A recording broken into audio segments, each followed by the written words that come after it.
Hello दोस्तों। तो आपका कंप्यूटर टैलेंट गुरु में स्वागत है। आज हम आपके लिए लेके आए हैं नेटवर्किंग मॉडल कि नेटवर्किंग मॉडल हमारे कितने प्रकार के होते हैं। तो चलते हैं, बिना देरी के शुरुआत करते हैं अपनी वीडियो की। देखिए, हमारी नेटवर्किंग दो टाइप की होती हैं, ठीक है। एक OSI और TCP। तो नेटवर्किंग पहले जानते हैं कि होती क्या है, ठीक है। नेटवर्किंग मॉडल्स कंप्यूटर नेटवर्क का एक रूल होता है। क्या होता है कि नेटवर्किंग मॉडल एक कंप्यूटर नेटवर्क का एक रूल है, एक लॉ है।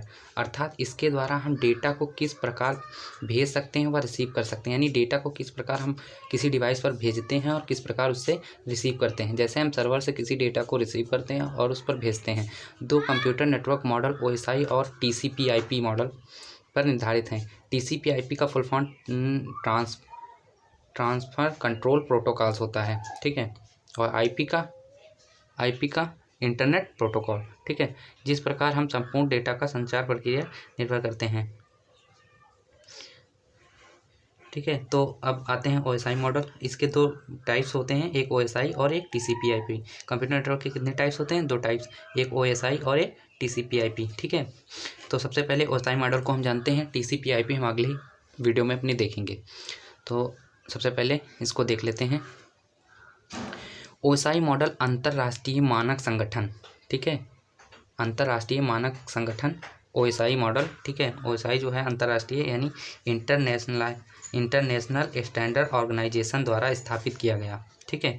और OSI का फुल फॉर्म क्या होता है? ओपन सिस्टम इंटरकनेक्शन, ठीक है। Open system interconnection. TCP/IP का ट्रांसफ़र कंट्रोल प्रोटोकॉल, ठीक है। इसका ये होता है, द्वारा स्थापित किया गया। ये किसके द्वारा स्थापित किया गया था? ये अंतर्राष्ट्रीय मानक संगठन यानी इंटरनेशनल स्टैंडर्ड ऑर्गेनाइजेशन द्वारा स्थापित किया गया है।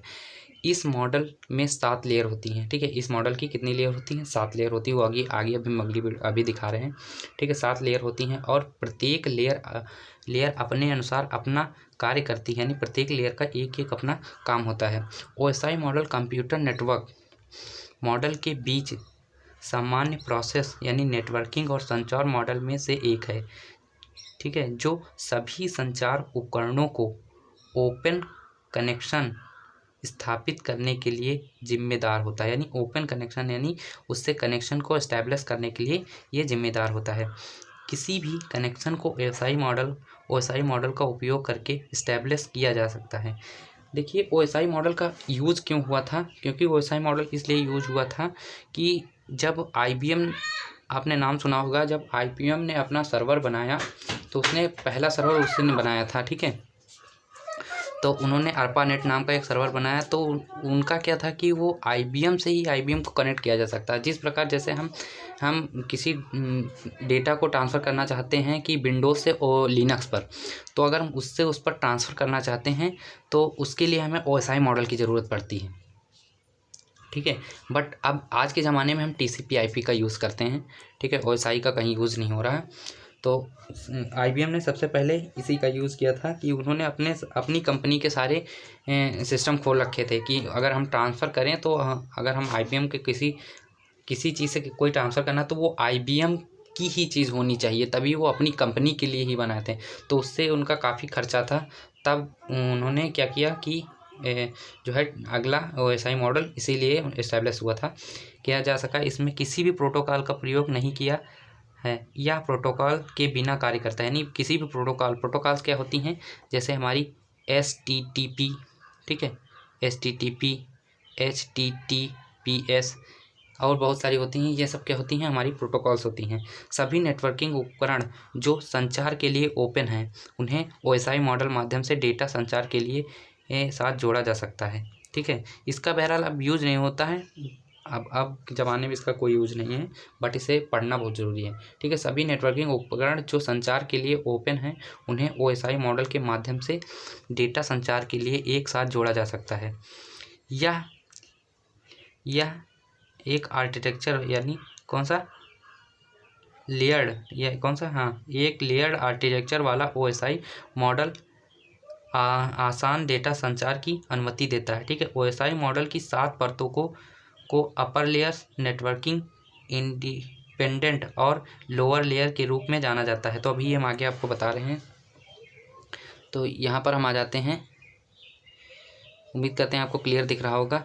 तो देखिए ओएसआई मॉडल में एप्लीकेशन, प्रेजेंटेशन और सेशन लेयर, अपर लेयर, ठीक है, कौन कौन सी लेयर, लेयर एप्लीकेशन, प्रेजेंटेशन और session layer, layer upper layer तथा बीच की लेयर को ट्रांसपोर्ट लेयर तथा नेटवर्किंग इंडिपेंडेंट लेयर तथा नेटवर्किंग डेटा लिंक लेयर और फिजिकल लेयर, और एक इसे क्या कहते हैं, लोअर लेयर। ठीक है, तो देखिए सबसे पहले एप्लीकेशन लेयर, प्रेजेंटेशन लेयर, फिर हमारी सेशन लेयर, यह कौन सी होती हैं, अपर लेयर, जिन्हें हम सॉफ्टवेयर लेयर भी कह सकते हैं। ठीक है, सबसे पहली लेयर एप्लीकेशन, प्रेजेंटेशन और सेशन, जिसे हम क्या कह सकते हैं, अपर लेयर, यानी इसे ही हम सॉफ्टवेयर लेयर कहते हैं। और इसे हम क्या कहते हैं, इसे ओएसआई मॉडल का हार्ट बोला जाता है, इसे ओएसआई मॉडल का हार्ट बोला जाता है, नेटवर्किंग इंडिपेंडेंट लेयर, यानी ये दो लेयर्स को आपस में जोड़ने का काम करती है।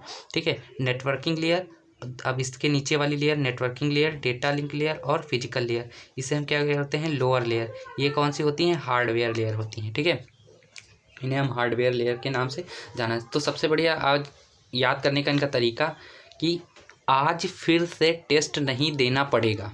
ठीक है, आज फिर से टेस्ट नहीं देना पड़ेगा, APSTNDP। ठीक है, आप इसके आगे वाले अक्षर सारे ले लीजिए, ए से यानी आज एप्लीकेशन, पी से प्रेजेंटेशन, फिर से यानी प्रेजेंटेशन, सा से सेशन, टी से ट्रांसपोर्ट और एन से नेटवर्किंग और डी से डेटा लिंक और पी से फिजिकल लेयर। ठीक है, तो ये होती है हमारी ओएसआई मॉडल। अब अगले वीडियो में हम इनकी पूरी डिटेल्स आपको बता देंगे। अभी के लिए इतना ही। Thank you. Please like and subscribe.